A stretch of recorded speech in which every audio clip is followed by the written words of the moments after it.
Hello, morning to everybody.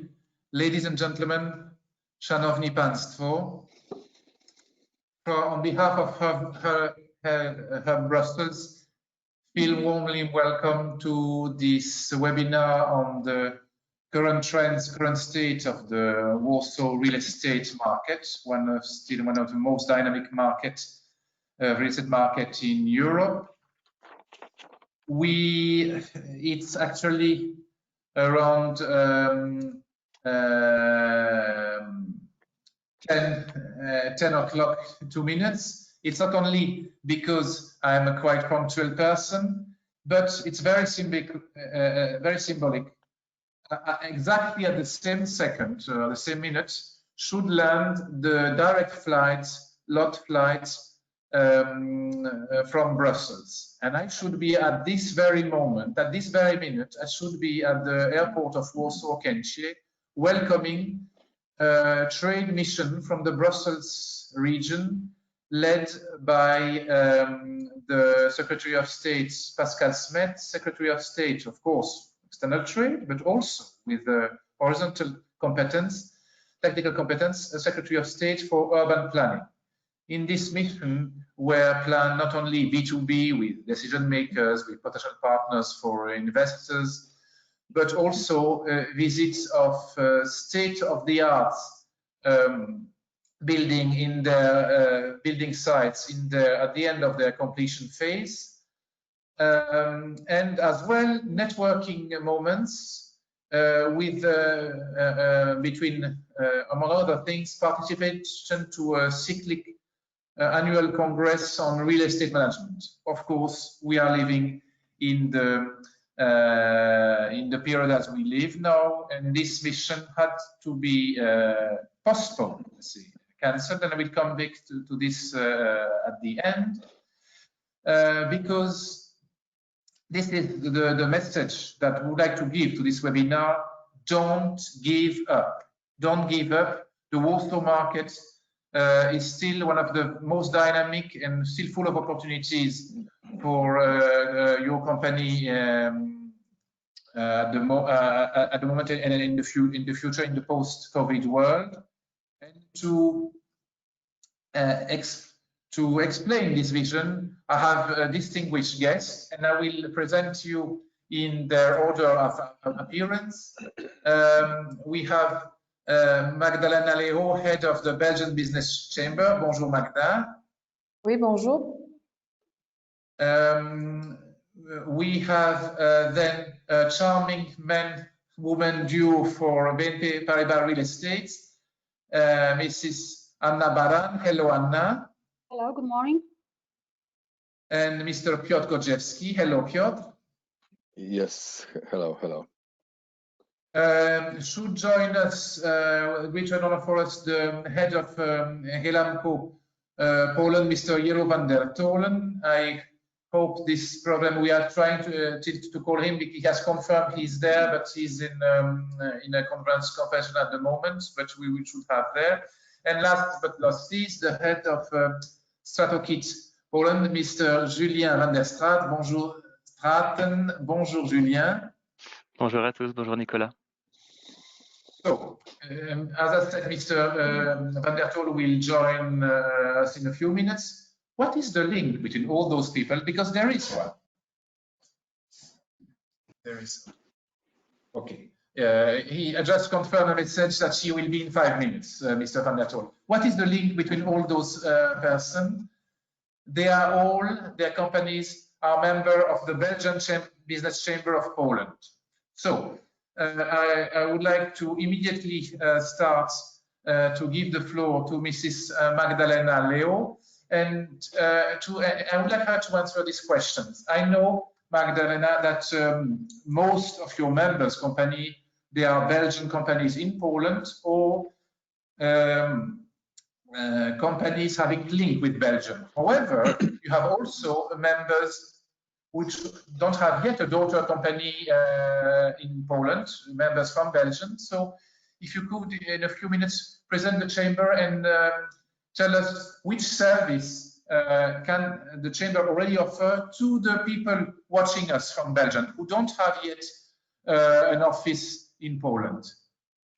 Of course, with You pleasure. have the floor, and we will see you. We should see, and we should see your screen. Yes, please. Yes, you. In a few seconds, we should see your screen. Yes. Did you? Yes, we see, and we see it. Okay, great. So thank you very much, Nicola. My name is Magdalena Leo, and I'm a director of the Belgian Business Chamber in Poland. And I would like to shortly present you our services. First of all, we are an organization that aims to facilitate and support and even make possible business contacts between Belgian and Polish. We are supporting Belgian investors here on the Polish market. And we are on the market already 20 years, and now with more than 100 associated members, which are mainly companies with Belgian capital. Our core business is about the organization, different types of the activities and events. And by this means, we promote our members. During the year, we are organizing about 40 different activities. And in November, we have our flagship business event, the Belgian Days, which are designed to showcase Belgian know-how, to open the door for new business contacts and even to identify new business opportunities. This year, the Belgian Days will take place from 13th of November till 19th of November, and this year it will be online. We are organizing also a lot of different activities dedicated to the real estate and construction market, as the significant part of our members represent this sector. We are organizing conferences, and one already traditional conference is from virtual to real estate, sharing Belgian know-how, which take place during the Belgian Days. So this year it will be on 18th of November, and it will be online, and of course I would like to invite you to participate in that conference. What is more, we have also a close cooperation with other chambers, international chambers of commerce in Poland, and together with them we are organizing a lot of networking meetings, like speed business meetings or business mixers in different regions of Poland. Moreover, our chamber is a part of the IGCC, which constitute a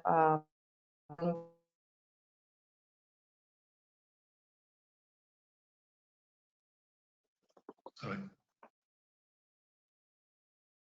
I don't hear you anymore. You on your first steps in Poland. We can help new businesses to promote their companies, for example, by organizing different types of events like business breakfasts. We can offer as well to look among our members any support, legal, tax or accounting support, or just to arrange B2B meetings. As for the other type of the promotion, we can send a newsletter to our database with the special dedicated offers for our members. It will be really specific, I mean for a specific group of companies.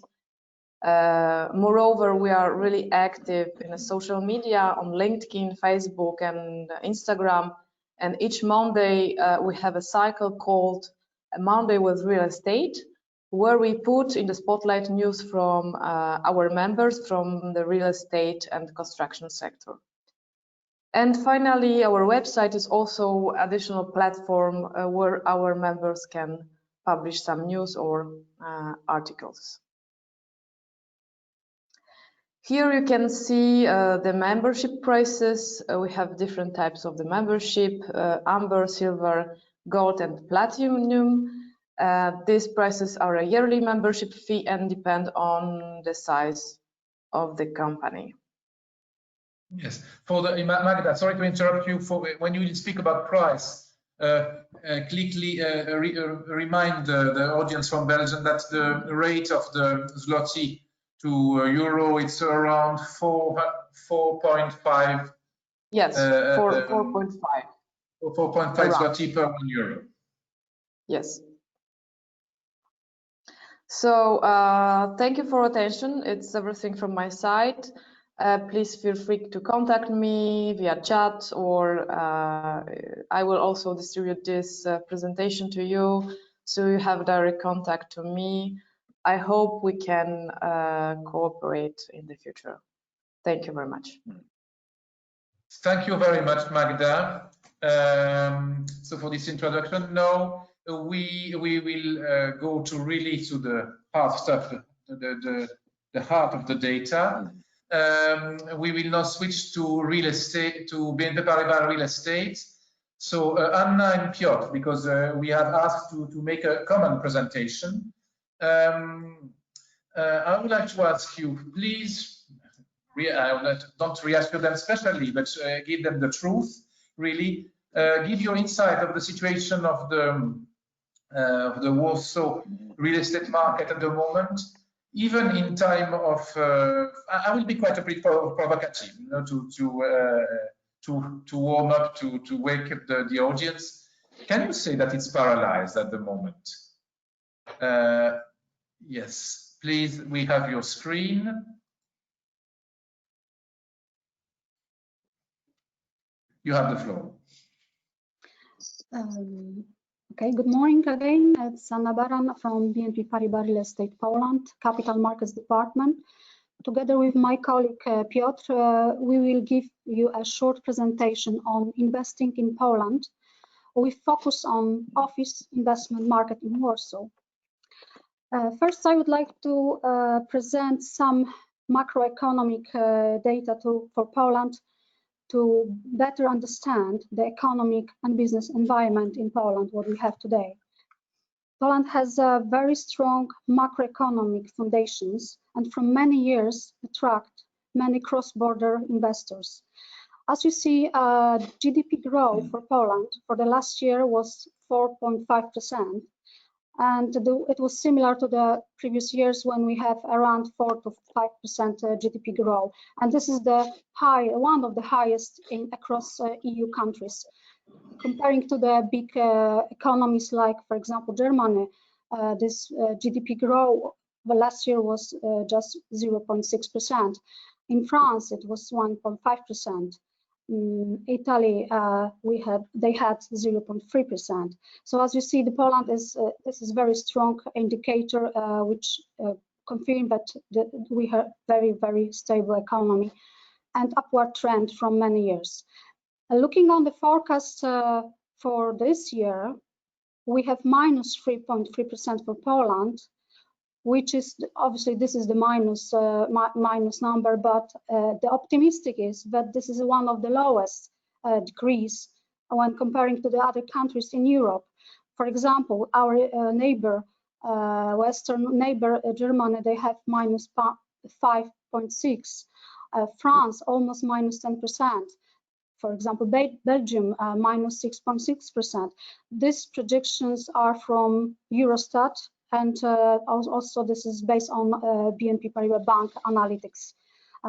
This forecast was made by them based on the Eurostat data. Looking on the following year, 2021, for Poland, we have, again, a very optimistic forecast, 5%, which is, again, one of the highest for Europe. Comparing to the other countries, there are around 5% or even below. So as you see, the economy of Poland is very strong.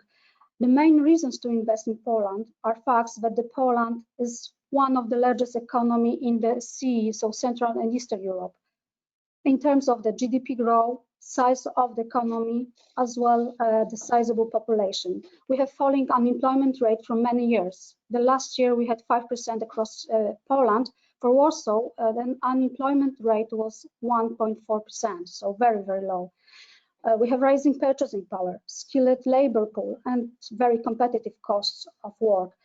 And obviously we have established property market. So when we speak about the investment in commercial real estate, we can see that the Poland last year, the total investment volume was around 7.6 billion euro. And it was another record-breaking year. In 2018, we have 7.3, and we thought that it is all-time highs, but the trend was upward in the following year, and it was even better than in 2018. So comparing to the other countries, again, this is the best performance in the CE region, looking on the Hungary, Romania, Slovakia, or Czech Republic. And this investment, the 7.6 billion euro, when we come to the office sector, the half of it was invested in offices in Poland. And the trend was similar in other countries for Europe when this, obviously the offices were one of the most attractive assets when the investors deployed their capital. When talking about the Warsaw office market, on this slide, we present the most up-to-date data by the end of September this year. The total existing office stock in Warsaw is at the level 5.8 million square meters. And this is a half of the total office stock in Poland. So another 5.7 million we have in regional markets. The new supply and under construction. We have, at the moment, there is almost 700,000 square meters under construction. And in this year, there was delivered 238,000 square meters of new office space on Warsaw market. The main and the biggest office projects delivered in the market this year were the Warsaw Hub, building B and C, which together they have around 90,000 square meters, and this project was constructed by Gelamco. Another one, the big project was delivered is Varsovie 2, constructed by HB Ravis. This is the building very close to a main station, railway station in Warsaw. The Varsovie 2, 47,000 square meters. Another one was Mielna 81, again in the city center, building providing 25,000 square meters. Currently, and as I said, we have 640,000 square meters almost under construction, and these are the biggest project is the Forest, constructed by HB Ravis. This is over 70,000 square meters, and this building, this complex is located next to Arcadia, one of the biggest shopping centers in Warsaw. Another one is under construction. The huge project is Warsaw Tower. It's 62 square meters of new, 62,000 square meters of new office space. And this is next phase of the Warsaw complex constructed by HB Ravis. And the third one, the biggest one is Warsaw Unit, constructed by Gelamco with 57,000 square meters. This is a complex located next to Rondo Daszyńskiego on Wola district. The primary headline rents for offices in Warsaw, for modern offices, are between 22 to 24 euro per square meter per month.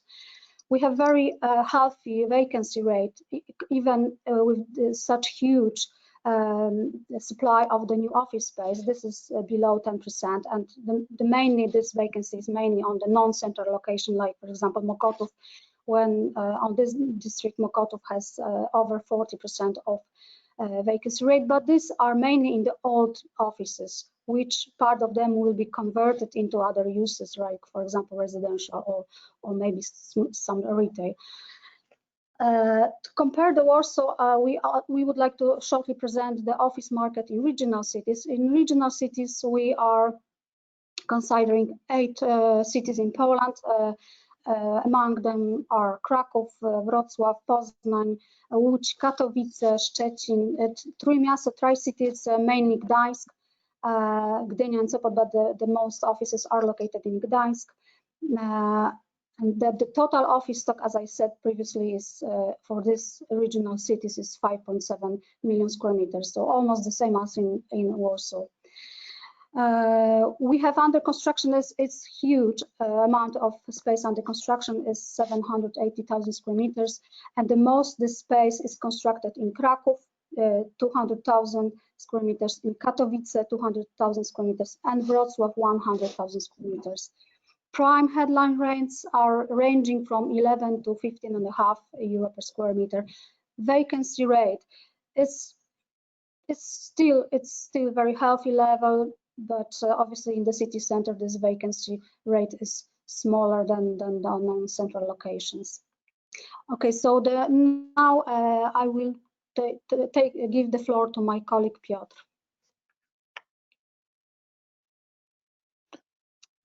Okay, Nicola, will you? Oh, thank you. It's done. All right, thank you very much. So, okay, so it's Piotr Goździewicz, BNP Paribas Real Estate. Thank you for inviting me here. Basically, I just will continue a few words about the Warsaw, the Polish real estate market. And first, Nicola, I think addressing your question, is everything paralyzed? I would say straightforward, no. We are in a kind of a standstill situation right now. In some cases, maybe to some extent a standoff situation, but in general, the market is moving forward. We currently have, as you can see on the map, for Warsaw, the prime yield for offices is at the level of from 4.5 to 4.6, more or less, at that level. I think it should be emphasized that if there was no COVID, basically, so if we had been in March or February this year, the yields were about to level off at the office yields were about to level off at around 4.25 to 4.3, because those were the discussions, the transactions ongoing, and at such yields. So yes, of course, there is a certain premium embedded in office transactions today, office investment transactions today. So basically, instead of having 4.25, we are let's say back to 4.5. But this is, I think, temporary. And at this stage, of course, we all know what's going on in the world. It's not only in Poland; it's everywhere. So basically, there is temporarily a certain slowdown. But as you can see, actually, even with these yields, I think it's worth mentioning and emphasizing that if considering investments in Western Europe, in cities like Paris or Frankfurt, and of course in Brussels as well, you can see there is a nice premium for investing in Warsaw, in Poland, actually, into offices in Poland. And when you compare this with the healthy economy that we have, even though I'm not sure if it's the right word to use these days, healthy, but yes, we have a healthy economy with strong fundamentals.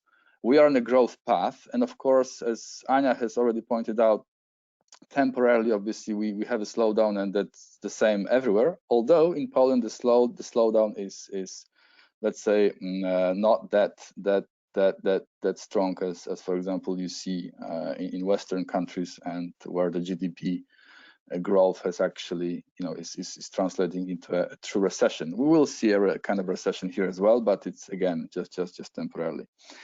So I think that's very important to mention. And now, if we look at the regional cities of Poland, which you don't see on the map, but basically we should also point out that, for example, in cities like Kraków, which is one of the top regional cities in Poland, in the south of Poland, and it's basically the second largest from the office perspective, the second largest after Warsaw. The prime yields today office yields are at the level of more or less 5.75 to 6.25. Again, a very marginal a very marginal correction, because for prime deals, I mean, even if we are in the situation as we are today, for prime deals there is appetite, even though for the time being can temporarily maybe put on hold, but the deals will continue, of course.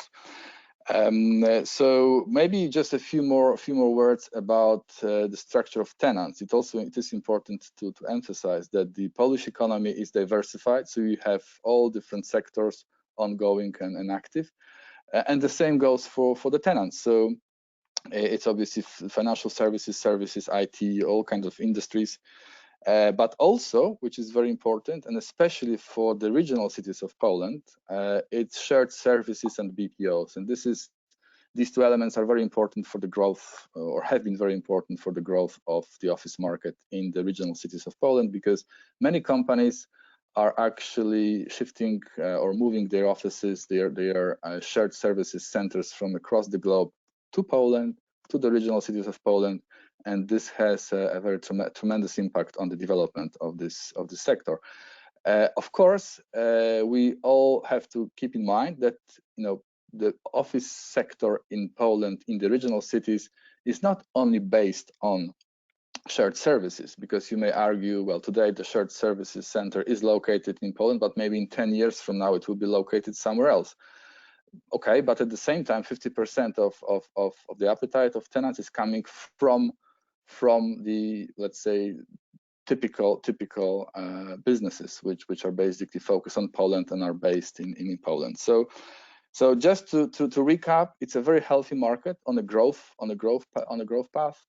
Temporarily slowed down, but I think even though today we know that everybody, or not everybody, but many people are working from homes, and we know that the working from home idea will stay with us for forever probably. However, it will be just a certain part of the market.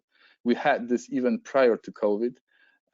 It's the way we work, it's the way we live, so there will be an impact on the market, but I would say it will be a marginal impact on a long-term basis, because basically it's not possible to work without offices. So that's why I think we are absolutely sure that this market will go on. We just need to go through this healthy situation that we are living in today. I think the next slide, which I wanted to show you, is more or less to show the transactions, what is going on, what has been going on in 2020.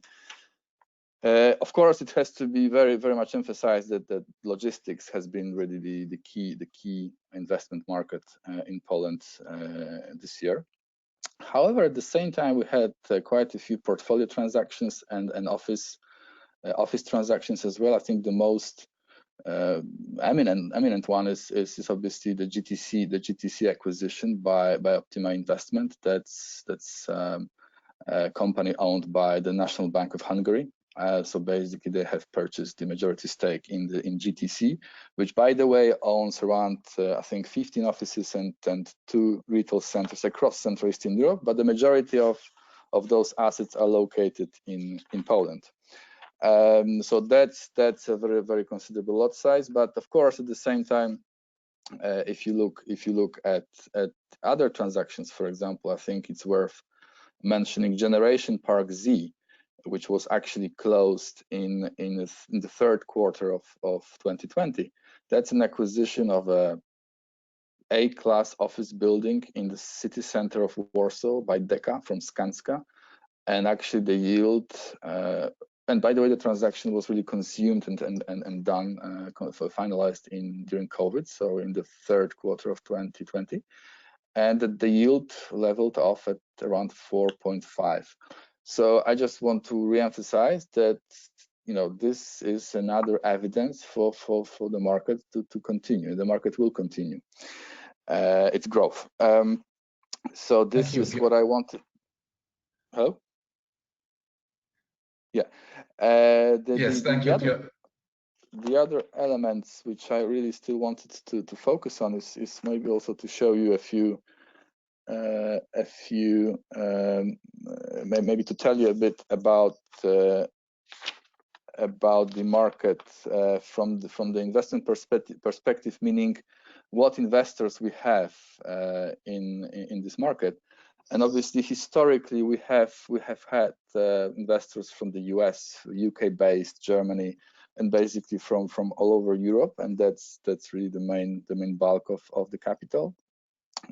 We cannot disregard obviously Asian capital flowing in, and of course South Africa as well. From this year, we should observe that there is a number of transactions done by Central Eastern Europe investors, like CPI, for example, which is a Czech investor, or already mentioned Optima, owned by the National Bank of Hungary. So really, CEE investors are pretty active this year. I think they're also trying to take the benefit of the situation we are living in. But it also proves that there is also a nice chunk for investing for the domestic capital of Poland, which unfortunately is non-existent, because until now we haven't really had the Polish REITs really established from the legal perspective. There's no legal framework for the REITs to be floated on the Warsaw Stock Exchange, and I think we are lacking this element. So from the exit perspective, for investors who basically invest into Polish real estate, this is an element which I think could be additionally helpful for the exit. What else I wanted to tell you, that of course, apart from these investment funds, which you can see on the screen, of course you still have the developers, and especially from Belgium, by the way. So we have Galamco, Immobel, we have Atenor as well, actively working here and building, constructing, or investing. So I think it reinforces on basically the message I'm trying to give, that this market will continue to grow, even though, as I said, we have to go through this healthy situation now. Thank you. And Piotr, I'm sorry, we have to shorten the presentation to the online form to have a distinguished guest and audience. Super. So, yeah, okay. No because it's really so interesting and so useful. You are really delivering us a toolkit for the companies. So really, we would like not to lose those precious data. So I recall what I said at the beginning. Not only the recording will be sent, but also all your slides will be sent to the audience. Thank you very much to you, to Piotr and Anna. It's fantastic research and presentation. Really the perfect toolkit for our companies. You might have very interesting fruits after this presentation, Piotr and Anna. Thank you. Now, thank you very much. I would like to switch to a decision maker. You have the state of the market, you have the data, you have the analysis, but decision makers have to make decisions. Dear Jeroen, I could not greet you at the beginning because you were in another call. So I would like to ask you a bit difficult, provocative questions. I would like you to come back to this year, 2020, for Galamco Poland. 2020 was a milestone year, a unique year for Galamco Poland, a year of triumph at first. Let's put it like this, a year of triumph with the opening completion of amazing state-of-the-art buildings on the one side, but also the year of pandemic, as for all developers. So my questions would be, you are a decision maker, you have to see as developer the middle and long-term perspective. Would you say that for after pandemic, for a middle term and long-term perspective, an international developer like Galamco should change their strategy, should change their approach of the Warsaw and Polish market, or not? You can hear me now? Yes. Okay. So yes, 2020, I think not only for us, but for the majority of the developers is a very interesting year, I would say.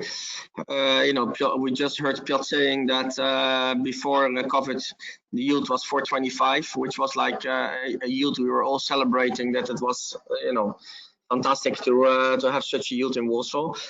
We were in the process of selling our hub project, but due to the COVID, this was put on hold. So we are part of the group of investors which had you know, good perspectives at the beginning of the year, and now of course we have to amend our strategy. Talking about amending the strategy before the COVID, there was a very big interest to buy big real estate projects in Warsaw. Now during, actually I can say it's not after COVID, we are still during the COVID. The interest didn't walk away, but the interest is now for, I would say, smaller projects. So that's why we actually we designed the hub as well to break it in three different towers.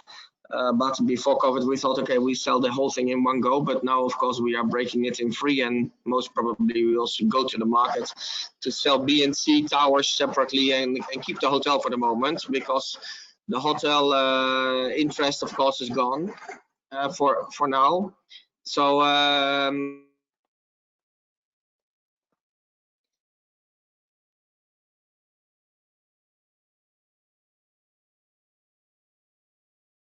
don't hear you at the moment.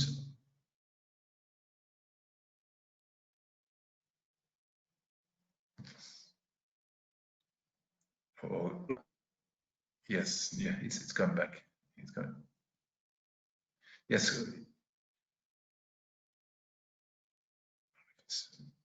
I don't hear you at the moment.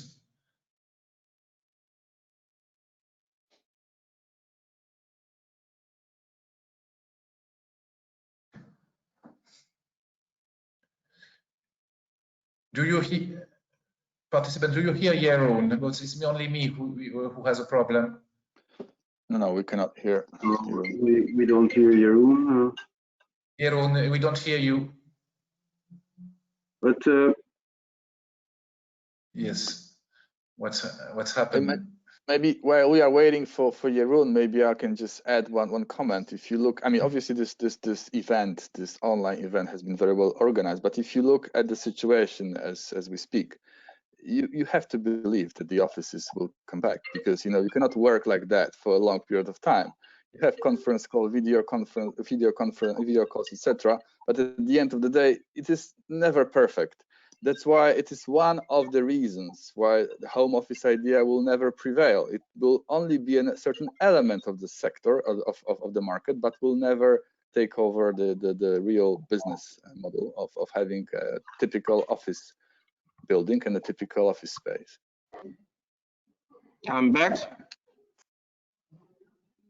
You're back? Am I back or not? Yes, we hear Yes. you, Jeroen. We hear you. We Yes. cannot see you. We cannot see you. That's okay. Yes. Okay, so the thing is that, can you see me again? Wait just a minute. No, I don't see you again, although I should. Yes, you are like, I don't see you in the list of, yes, but we hear you, so. Please go. Okay. We see you. And we see you now. We see you. Okay, good. So the thing is that yes, so to open the the biggest actually project till now in Poland was I would say a difficult but in the end successful process. We also opened the apartments in Vauxhall, which was long-term development, I would say. I think also we are finishing the residential project called Vliesak next to the river.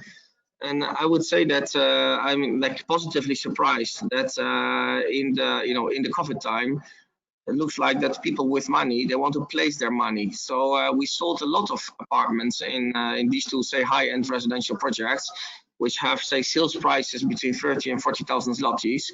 All the biggest apartments are sold. So people are really, continuing purchasing high-end real estate. Also the office market, of course, everything slowed down because a lot of the companies are thinking now how many square meters should they take in the future, but it didn't stop. So from March till today, we rented in total almost 15,000 square meters of space.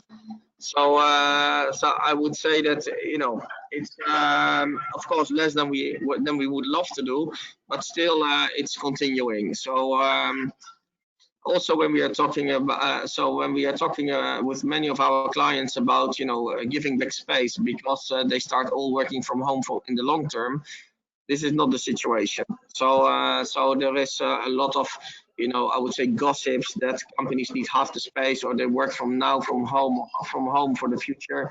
But I think, you know, this was only the beginning. This was the explanation that that everybody was surprised in the beginning that when you work from home, the company didn't stop. And they translated that into working from home is more efficient. I think after we are now more than 6 months later, a lot of the companies realize that it's difficult to manage their companies when everybody is at home. Of course, there is exceptions, but the majority of all the companies, they say we cannot work all from home. So there will be the hybrid model that people can work, you know, 1 day, 2 days, or whatever a week at home. But that doesn't mean that they are also lowering the desks with that percentage as well, because in the past they put all the desks very close to each other, and now they start to put the desks a bit further from each other to give the people more space. So I think, you know, of course there is a crisis today, so that's why some companies are lowering their office requirements just because in any other crisis. But I don't believe that they're really lowering the number of commuters because of the fact that they start working from home in the long term. So this effect, I think, is we will not see. So looking at strategy, already when the COVID started in let's call it beginning of March, more for us, we immediately instructed the University of Warsaw, in cooperation with other universities and specialists, to make a report for us. How can we amend our buildings to the future situation of viruses? So we got a thick report, but you know, to summarize the report, these are not new technologies, but technologies which are used in other type of real estate instead of office buildings. So we have increased the humidifier capacities in the hub and in the units. So we invested over €1 million in total extra in the solutions, so that we can put the humidity on 50%. And when humidity is on 50%, there is almost no development of viruses and bacteria in the air. Well, when it is going below 40 and above 60, there is a lot of development of viruses and bacteria. So also we put the UV lights in the shafts, so it's killing the viruses and the bacteria as well. So also the UV lights we are putting in we did already in the elevators. So when there are no people in the elevators, it's also killing the bacteria and the viruses. Also, but this is already, we started more than 2 years ago developing the application for the buildings. So this is now live in the hub. So everything can be done from your mobile phone. So you don't need to touch anything anymore. So and this also gives a lot of advanced solutions to the not only for COVID, but we also use it, of course, for COVID. That when companies want that the thermometer downstairs in the lobby is connected to the access control, that people first have to identify themselves to the temperature, to the thermometer, and only then for that day their access card in their phone is activated, and otherwise they have to go to the registration desk. And also in the building we can monitor who was exactly in contact with which other mobile phone or access card in the building. So and now when we are presenting the different type of solutions to our tenants and future tenants, besides other, let's say, property technology solutions which we implemented in the application, this is something they really put now attention to. So in the past years, we were looking how to lower the energy costs in the buildings, and everything was linked to sustainability. And of course, when you put the humidity up in the building, the cost of energy goes up. We calculated between 6 and 8%. But when it's a situation of viruses, then the companies don't care anymore to pay a little bit more for their energy cost, because then the safety goes above purely the cost. So this is like a new type of thing, and you need to prepare the buildings for this, because you cannot just implement everything in existing buildings. So you need to have the right capacities. So I think now it will be a kind of standard for the future that developers have to implement this antivirus or virus protection solutions, because especially the American firms, it will be a new tick of the box that you have done this type of investment. You hear me? Hello? Yes. Yes, I hear Yeah, we hear you. Hear you well, very well. Yes, okay. What else can I tell you? Okay, thank you very much. So it means It's because you speak about adapting, like in investing, but as that one thing, as for the prospection, well, for for projects that are not begin yet, would you advise to Gallup a more cautious approach than before to begin new projects, or not? And the thing is that in Warsaw, you know, there has been, when you would look at Warsaw 3 years ago, 3.5 years ago, there were a lot of huge projects starting, and we were, you know, a little bit like concerned if will the demand increase like the number of square meters which are coming to the market, because there was a lot of square meters coming to the market. So luckily, I would say the economy kept on growing, and Poland was able to attract a lot of new companies coming to Poland. So this trend kept on going. Of course, we talked to our clients who we have, and we said, look, what happens when there is a crisis coming? Will you lower the square meters, or will you keep on you know, taking more square meters in Poland? Because as Piotr just said, there is a lot of, you know, there's a big BPO sector, but this sector, especially the financial sector, is very active in Warsaw as well. So when you look at, you know, in our, say, in Warsaw Spire, you know, when you look at Goldman Sachs, Standard Chartered, but also, you know, companies even like Oracle or Google or whatever, all these organizations, they placed, or look at, you know, Jones Lang LaSalle, for example, they have, say, 14,000 square meters, but only 4,000 square meters for Warsaw and 10,000 international. So a lot of these companies who are maybe not BPOs for third parties, but BPOs within their own organizations, they said, at least to us, that when there is a bigger crisis coming, they will fire the people in UK or in States, but they will keep on hiring and placing even more jobs to Poland. So the thing is, so based on, you know, this information of, like, I would say, decision makers, we said, okay, fine, let's continue our construction and investment, because we see the further growth coming. When you look at the big figures of, say, Warsaw in comparison to other capital cities in the European Union, still Warsaw has, say, half the number of modern office square meters per inhabitant of the city in comparison to all the, say, let's call it Western European Union countries. So in general, there is still a big growth potential. The question is how fast it is going. Besides that, a couple of years ago, the government was also one of the, you know, the government-related organizations was taking quite some square meters, and also there we expect there is like 100,000 of square meters of, say, you know, organizations which will replace to the old buildings to the new buildings. For example, in Warsaw, you have seen that, you know, the government bank took a lot of, say, square meters in their project. And there is also a lot of other examples. So when we look now how many building permits have been provided by the city of Warsaw, how many projects are really in pipeline to start, then there is a big gap now. So I think, you know, the empty buildings, which is Warsaw and Karimpol, the two big towers, you know, they will be delivered, say, next year. But when you look at the number of square meters of modern office space being delivered in 2020 and 2023, it's very, very limited. So after, in 2024, you get again, say, the projects which would start, say, now. So therefore, I think that there will be also limited lending capacity from the banks towards the developers. So there will be a selection of who they will finance and who not. This the same happened in the other crises. So I think there will be a limited, say, supply. So that's why I think, you know, in 2023, 22, 23, you will get again the, you know, correction, and the vacancy will be on the level as it is today. So the majority of the vacancy is in projects which have problems, yes. So not good locations, not proper technical specifications, outside city center. So in the city center, there is, I would say, looking at projects which is ready today, ready to move in, there is limited vacancy. So yes, we decided to continue the investments because we see it, say, positively.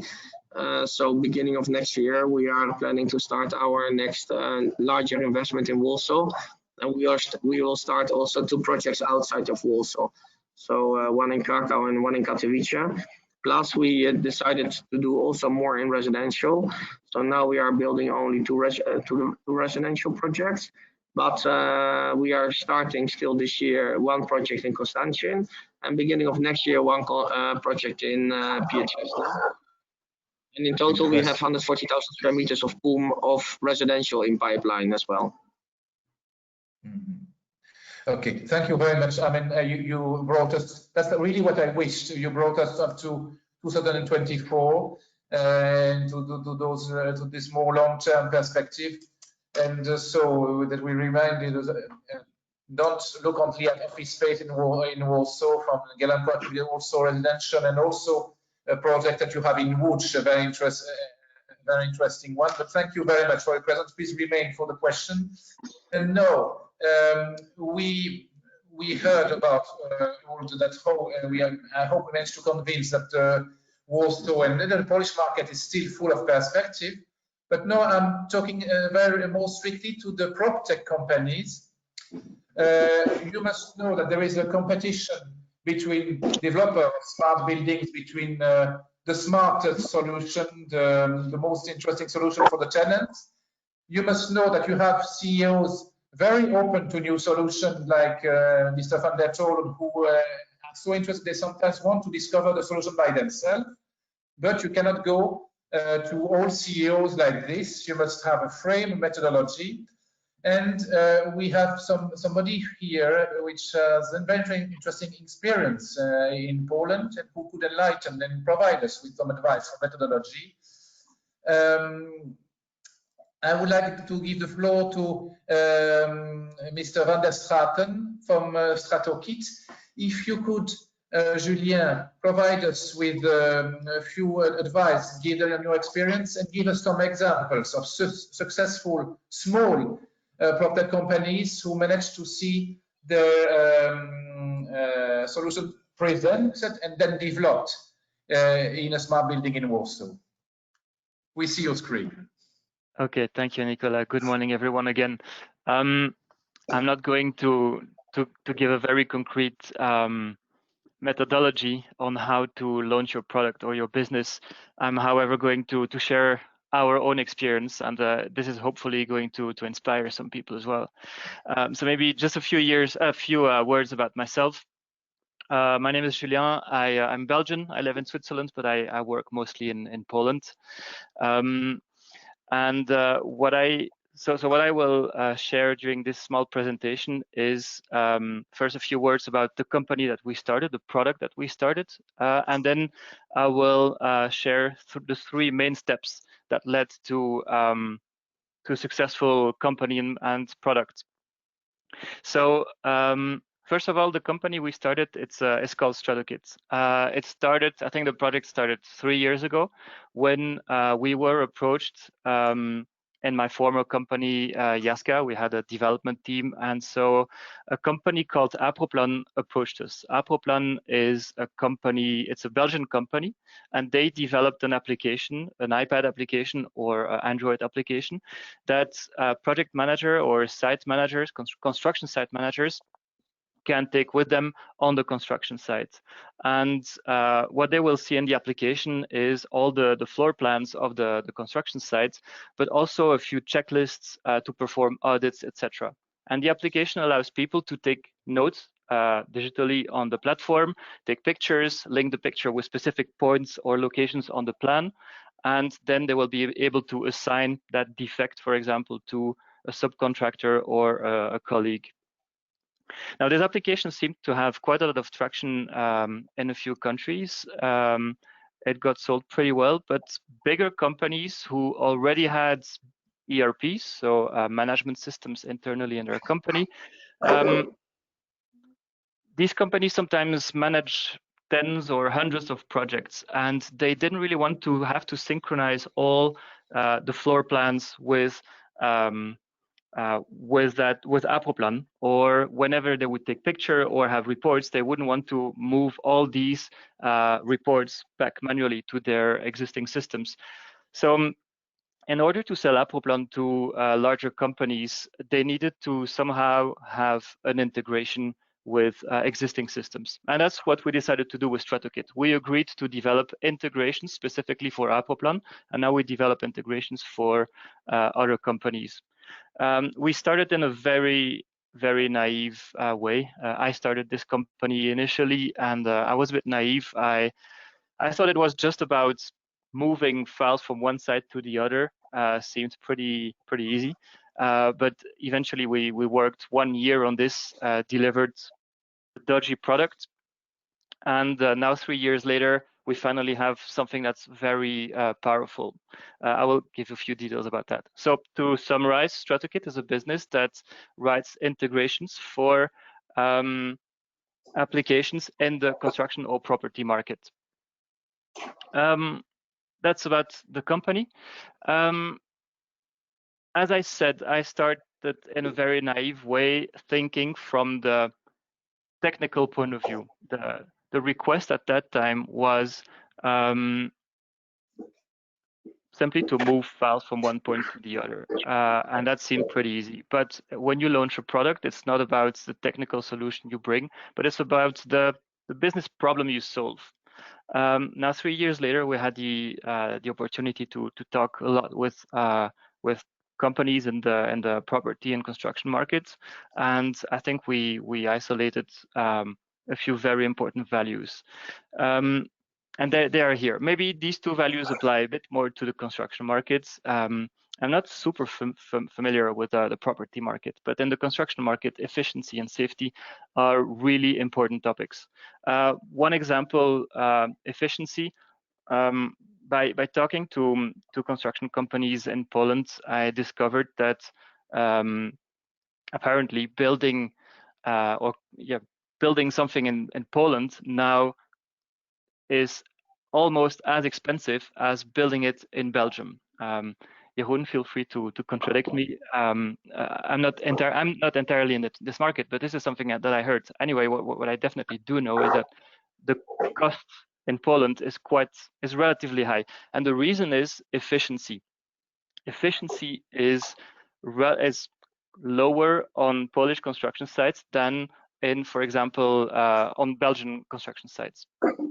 So if, as a technological company, you manage to do something about efficiency on construction sites, well, that gives you a good case. The other point is safety.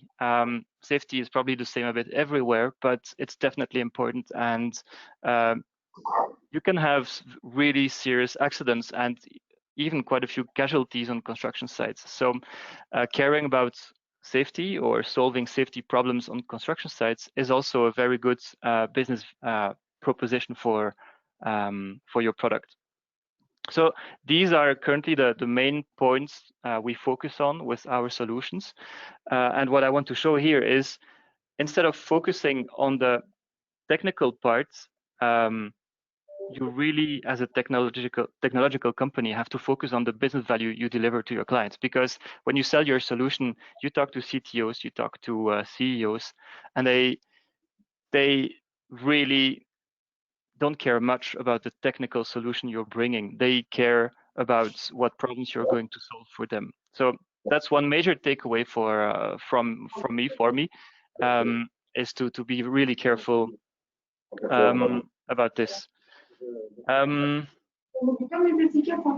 think I wanted to say something more about this, but it might come back later. So just as a case for a company we did here in Poland, I'm looking for my mouse, not working. Okay. To illustrate what we did,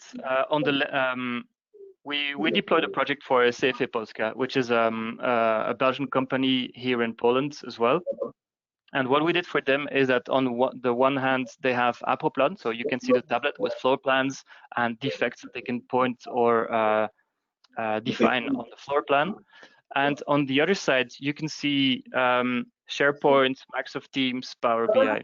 And what we are doing is that we are connecting Apoplan to all these solutions that they already have internally. So CFE Polska is using internally SharePoint for managing documents. They are using Microsoft Teams as a communication team. Sorry, can I maybe ask? there's quite a lot of noise from one participant, so maybe mute their microphone.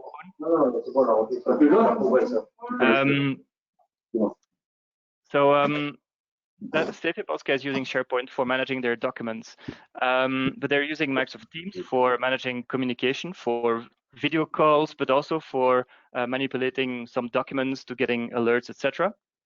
And they are using Power BI for intelligence, so we call that dashboards. What we are doing is that we're synchronizing documents from Appleplan to SharePoint in both directions. We are, whenever a defect occurs somewhere on the construction site and it's reported in Appleplan and it's important, we can trigger a message, a notification to a specific channel or a specific person in Microsoft Teams.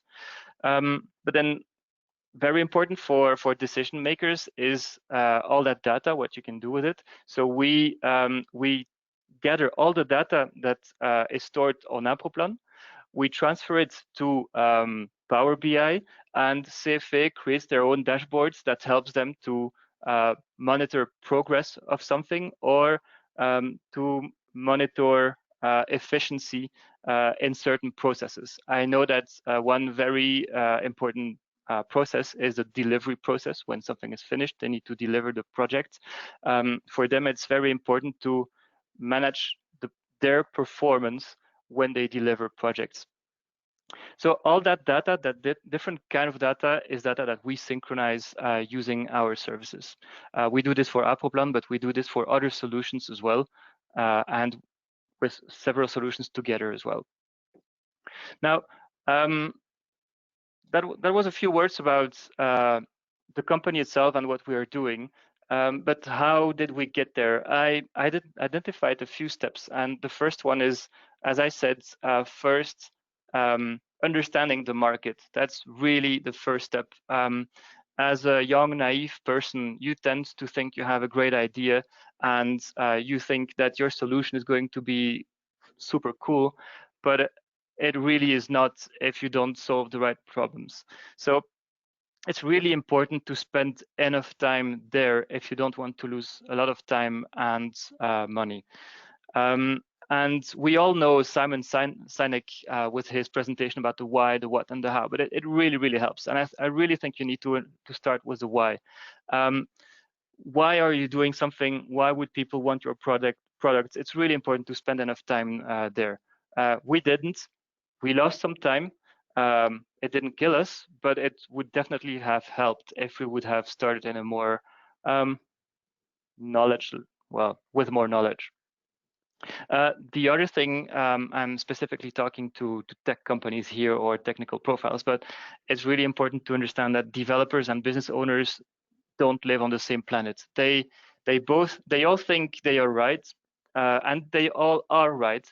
But the thing is that it's a business owner or the business that's going to purchase your solution. So you really need to make sure to align your company on that. And developers can create super good solutions, but if they don't fit the needs of the company, you will get strictly nowhere. Now, why Poland? Why would you come to Poland, one, for selling your solution, your product, or for even building your product? This slide is more about selling your solution. I think that one of the points is efficiency. I know that in Poland, there is a lot we can do to improve efficiency on construction sites. So we've, for safety as well, like I said, safety is more general, but efficiency, that's a definite win to sell your solution. And then both BNP and Jeroen give enough examples to convince you about selling your solution here in Poland. I personally also think that Poland is the future of Europe. It's not temporary. It's not for shared cost centers. There is really a huge market that is getting developed. And if you need to bet on one country, I think that Poland really should be one of your candidates. Step two, how do you build a product? Or maybe more, why would you build it in Poland? This is a small story about a previous company I started, Nieciecka. We were working for a Belgian client, and they wanted us to start a development team in Poland, or they wanted us to start a development team in a place, in an area where it would be more interesting in terms of cost. They were thinking about cost only, and that's definitely not the way you should go.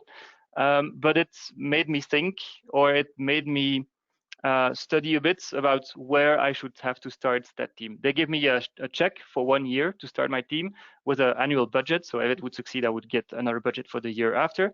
So I started to look around, to Google around as well about where I should start my development team. Obviously, you have the cost, but you have the quality, the education level, etc. So specifically about Poland, I think that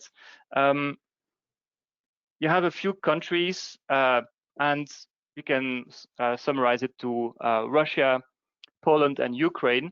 In these countries, you have an attitude where people really care about being the best. They don't come to work just for spending their time and then getting their check at the end of the month.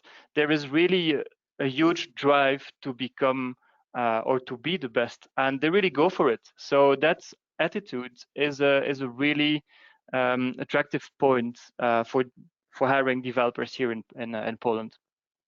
The other thing is education. There's excellent education in the tech sector. Yeah, it's as simple as that. There's a lot of students, and then one KPI, I tend to consider that as a KPI, but when we speak about gender, something that I consider to be quite, it should be normal, but it's quite exceptional, but you have some kind of gender equality in terms of number of students finishing their studies, both male and female. You have, it's kind of 50-50, and I think that's very impressive, especially for someone like me, who's coming from Belgium, living in Switzerland. That's absolutely not how it's going. When you look at developer classes, you have maybe, I mean, if you have 3, 4, 5% of women attending the courses, that's already maybe even a success. And to me, this shows that there is quite a lot of maturity in the education, and I mean in the studies themselves, but also in the mentality of people, how people look at technology. So to me, that's a very good indicator about why Poland is a good place. Obviously, there's costs. We all know that we can still pay less for developers in Poland. That's never a very good argument, or definitely not the only argument you should have. Be careful, however, because wages are, well, especially the cost of developers is increasing really hard. And Polish people are smart people. They know their value, and they know that, okay, they might be living in Poland, but it doesn't mean they're not worth their money. So the cost is increasing, but that's also why I put it last as a bullet point. The cost is not really the factor that should determine the location of your team.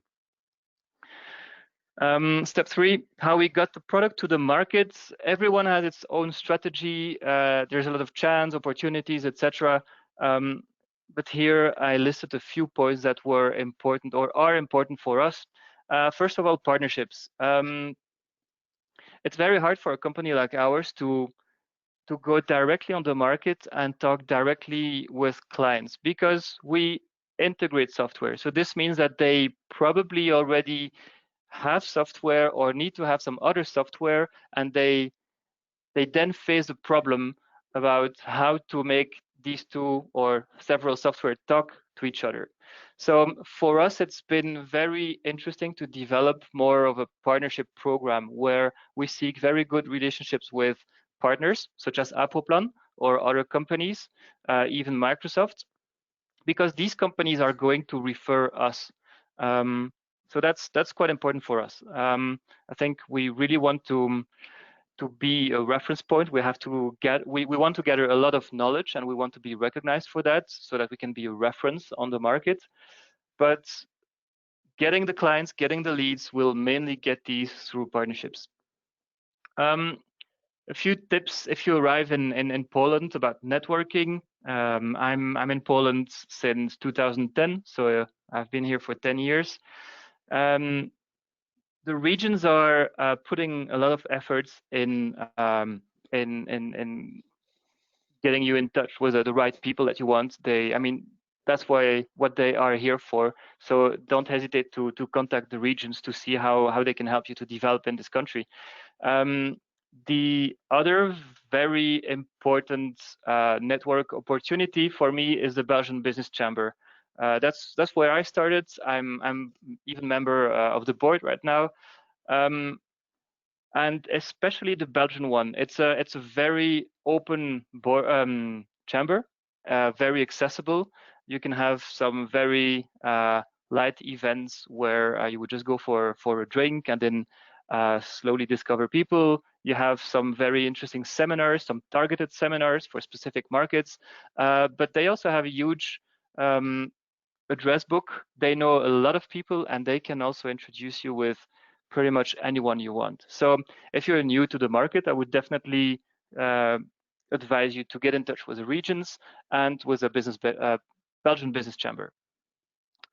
Speaking. I don't like speaking. I don't like to be at this kind of event because I'm quite a shy person, but it helps. So that's probably why I'm speaking today.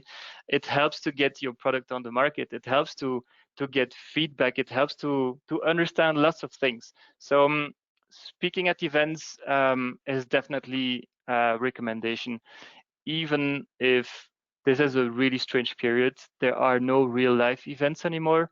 Everything is virtual. People are getting tired of virtual events. So my recommendation is make it very short and have a strong focus. By the way, the word focus, that's my main takeaway from the last 10-15 years. I think I never had enough focus, and it created quite a pain in the things I tried to do. And since a few years, I'm now making sure I have a very, very strong focus on the things I do. And sometimes you have to say no to a client, and it hurts because there's a check laying on the table, but it will make you proud afterwards to stick on your focus, because it's very tempting to accept a few side projects because it will bring in some cash, but eventually it will really take away your focus and slow you down. So that's my biggest advice, is focus. Support. I don't have a lot of experience with funding, but I know that there is a huge amount of opportunities in terms of funding everywhere. In Poland, there is, especially in technology, there's a lot of possibilities in terms of funding.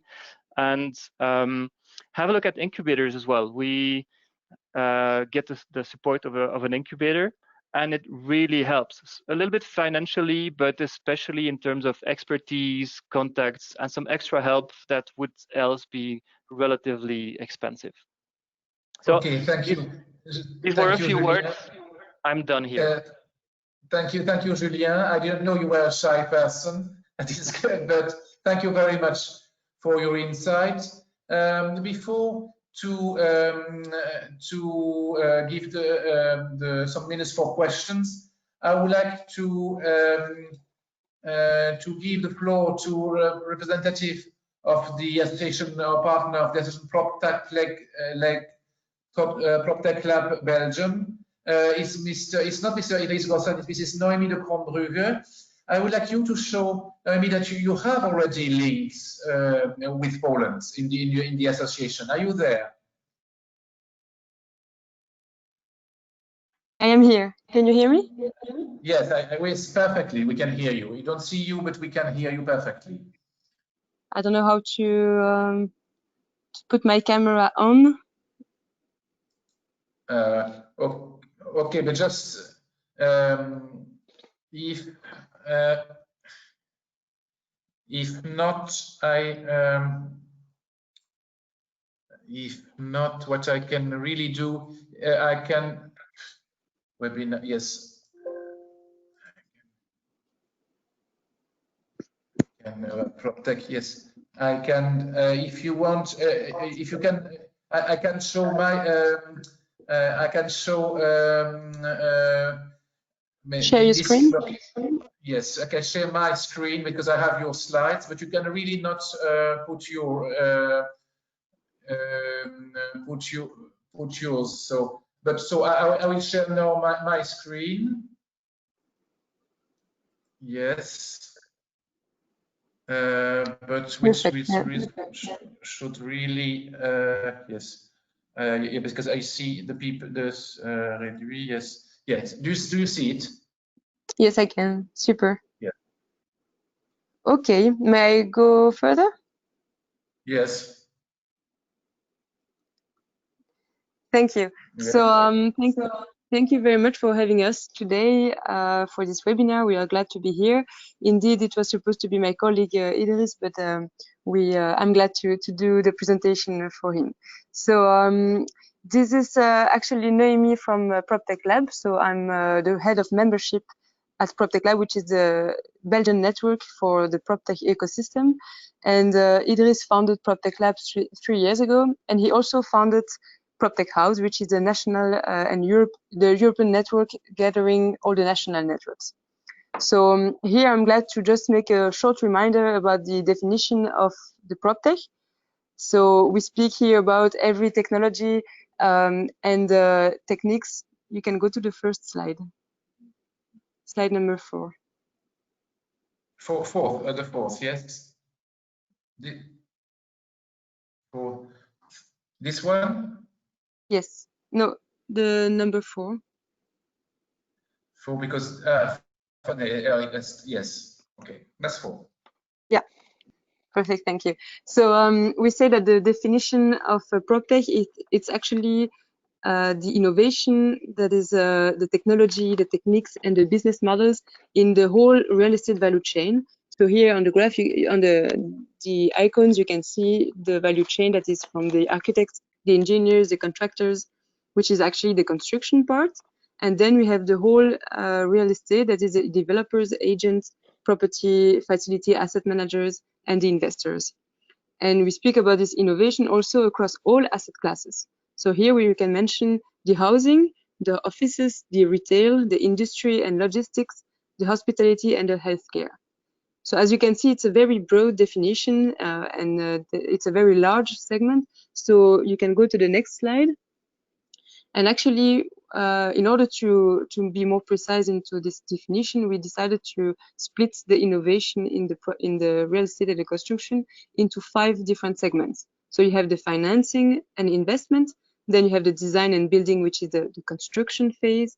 Then you have the marketing and the transaction. So here we speak about the commercialization. And then you have the manage and operate and the live and work. So we really go and cover the investment until the end user experience. And then you can go to the next slide.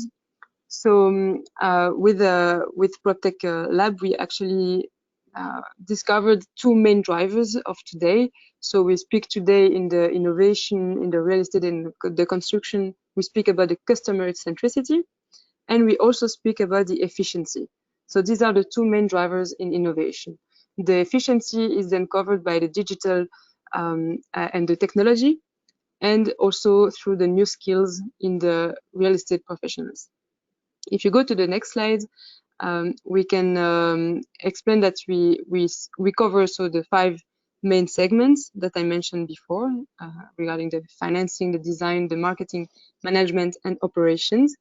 And if we take back the 2 drivers, the user experience and the efficiency, we could cover actually around 30 new concrete facts actually and technology that are gathered here. So I will not go into the details, but basically it's a research work that we did in order to be more precise into the innovation drivers. So if you go to the next slide, with PropTech Lab, we then could make some researches. And in our vision, we say that the next trends for the next month and the next years are more targeted into into 3 asset classes. So we speak about the housing, the residential, the offices, and also the retail. So here you can see actually that we will focus on the user experience, and that we will speak about the mutualization of space in the housing, but also in the retail. That we will speak about the conflict between the ownership and the usage of the right to, like the right to use some square meters. And then we'll speak for the offices. You will speak about the services and the communities, the value of the building that will depend on the operator now. Then we will speak about the decentralized offices of tomorrow. We speak also that about the fact that the offices will be a new office, like we will be going to the office to be more efficient, but also to feel like more healthy. So these are two important trends as well. And regarding the retail, we will speak about, again, the mutualization of space and the flexibility of the square meters. We'll speak about the new delivery solutions. We always speak about the last mile delivery. That is always the pain point of the deliveries companies. And then we will speak about the repurposing and urban warehousing. So if you go to the next slide, we can be very thankful because we, as I speak for PropTech Lab, but also for PropTech House, we are lucky because we have a lot of organizations that are aware about all of these next trends. And that's why the PropTech House is actually gathering all the national networks. There are 23 in total, including PropTech Poland that became a PropTech Foundation that we are glad to work with. And these networks have actually the duty and the objective to help the sector to go into the digital and to be aware about these latest trends. So speaking about the PropTech House Association, you can go to the next slide. We will speak here, I will just share some insight about the internationalization.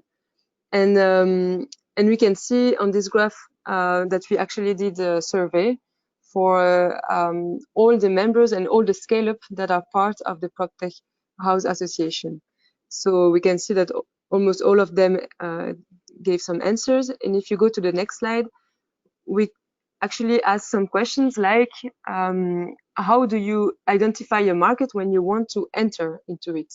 So we can see that the most common answer was with 23.3%, that the scale-up take care about the size of the market and they take the decision thanks to that to enter the market.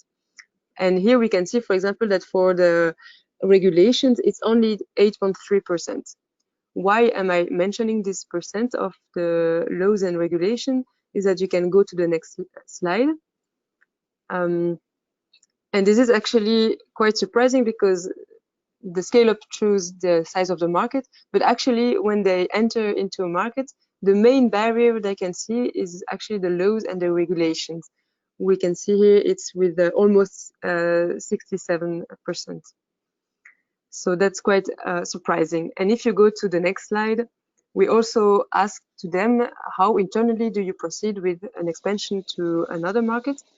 So we can see that the main answer, the most common answer was that the founders were developing the new markets by themselves.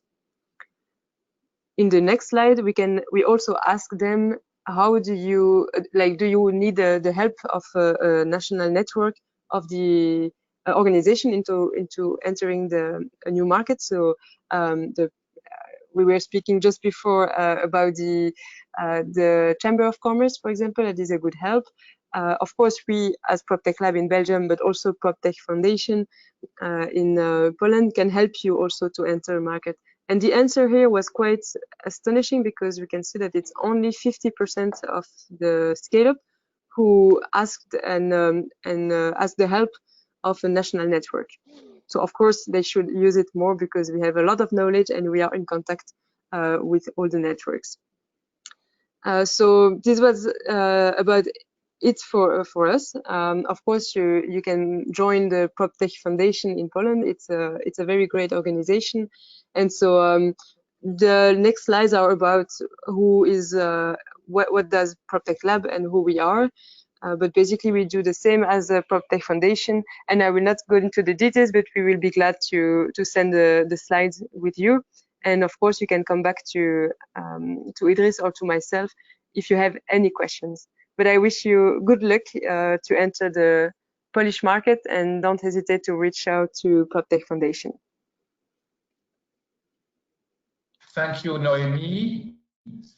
Yes. You're welcome. So we have still. Do you hear me at first? Yes, I do. Yes. So thank you, Noemi. So you see that you have partners ready to already before even before the new trade mission will take place to help you for your projects on the Polish market.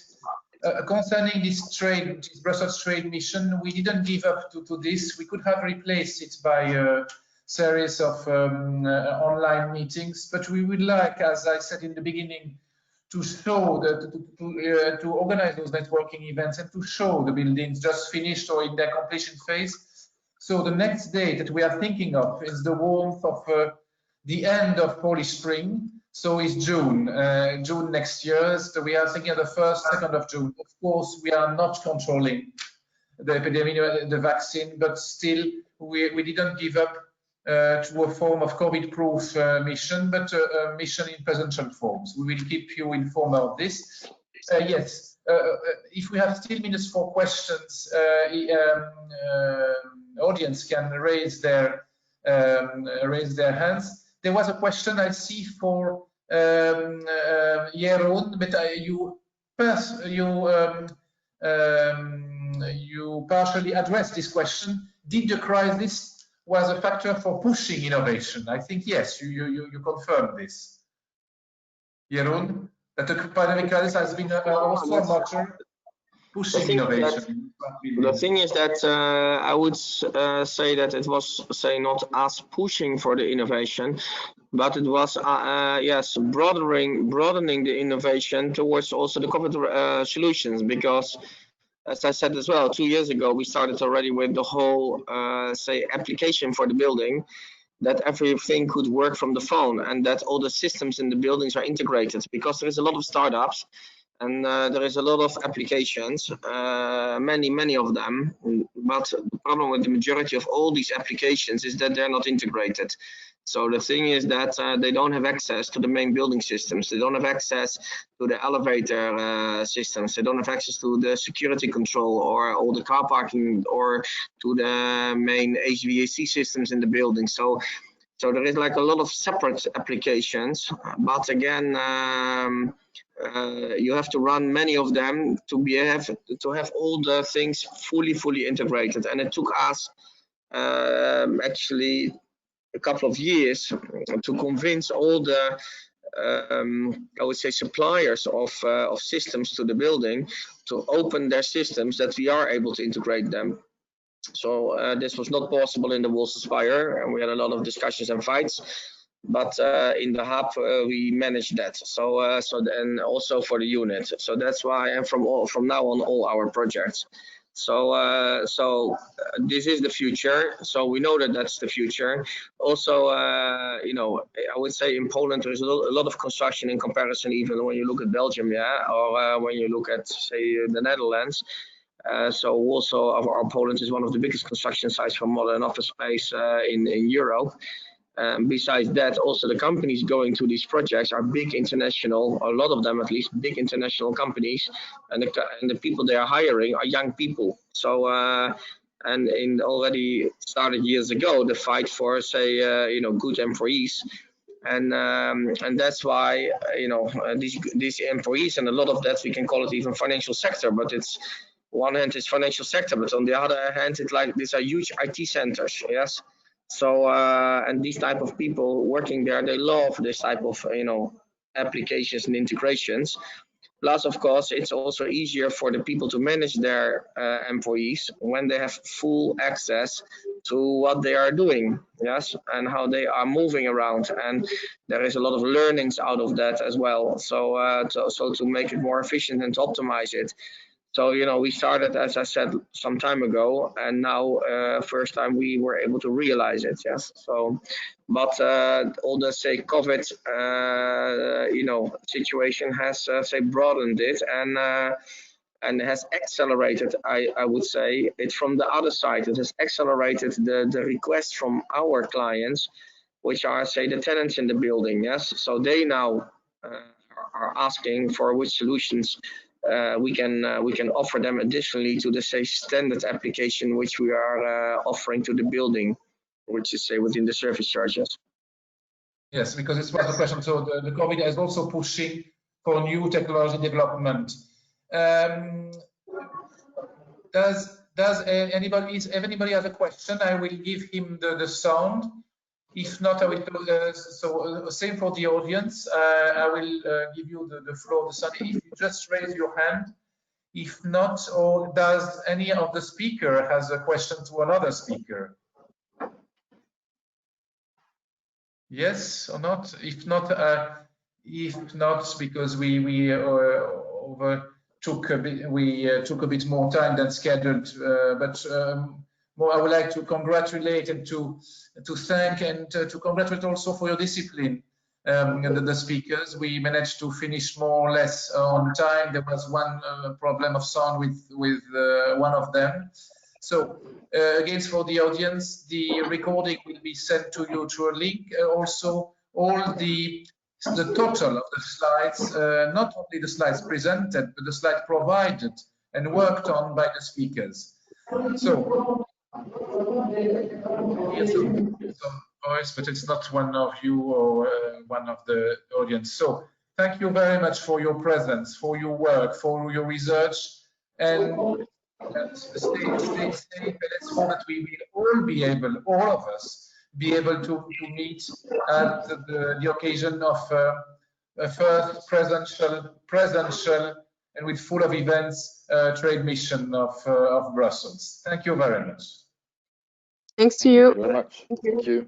Bye. Bye. Thank you. Bye.